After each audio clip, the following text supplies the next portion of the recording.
So I'm talking to Mark Rogers, who's Asset Manager, Infrastructure Investment at Colonial First State, and he's also Deputy Chair of Australia's Green Infrastructure Council.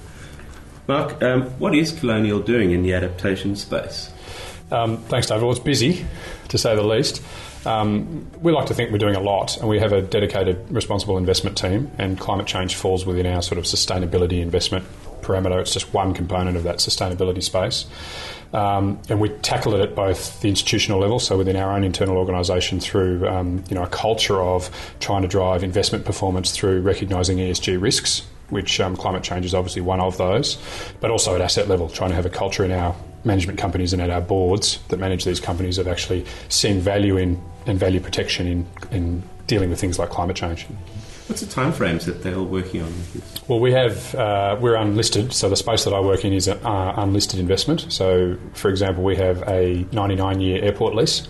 So we're talking, for most of these investments, no shorter than sort of 30 or 40 years. So very long timeframes, and in some instances, somewhere up to 100 years. So the timeframe for thinking about this sort of stuff is almost conceptually difficult to deal with, because when you try and think of the next decade, let alone 50 or 100 years, it gets very hard to make some of those investment decisions on information that we have now that we know will change. Yes, and obviously climate change then becomes a big factor in your thinking. Well, climate change is one of those fantastic examples of how different it's going to be at a point in time. I mean, when you talk about changing legal policy, changing taxation policy, changing basic environmental or social policy, that's sort of manageable, and that's almost business as usual. Climate change in itself sits a little bit outside of that, and we've talked a little bit in the industry about the difference between climate variability and climate change. Climate variability is more that business as usual type stuff. Climate change is really a changing paradigm or a shift in that climate variability, which makes the risk assessment framework, a completely different kettle of fish to do your investments in.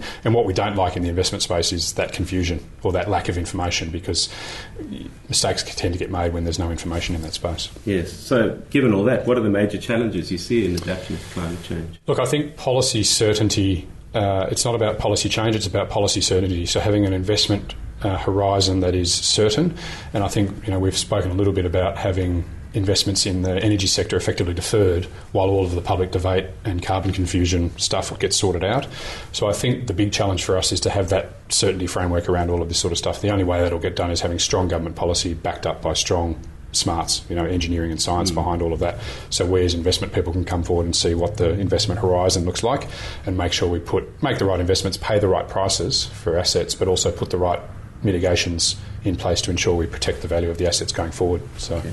And do you think we're making any progress with climate change? Look, it's a good question. Yes, definitely. I mean, we work with some assets very intimately that are making huge progress in this sort of stuff and are doing a lot of work in energy efficiency, carbon reduction, changing their carbon footprints, resource use, waste reduction, all of that sort of sustainability stuff. So I think that culture is embedded. Where I think there is a gap is that in that more micro level of information. So when we're talking about a specific asset or a specific thing that happens, how does that actually influence your investment? We really need to drill down now, and the biggest challenge I think is finding that information to understand how climate change is actually going to impact on our investments and our assets' performance over time. Okay, well thanks very much, Mark. Pleasure. Thanks, David.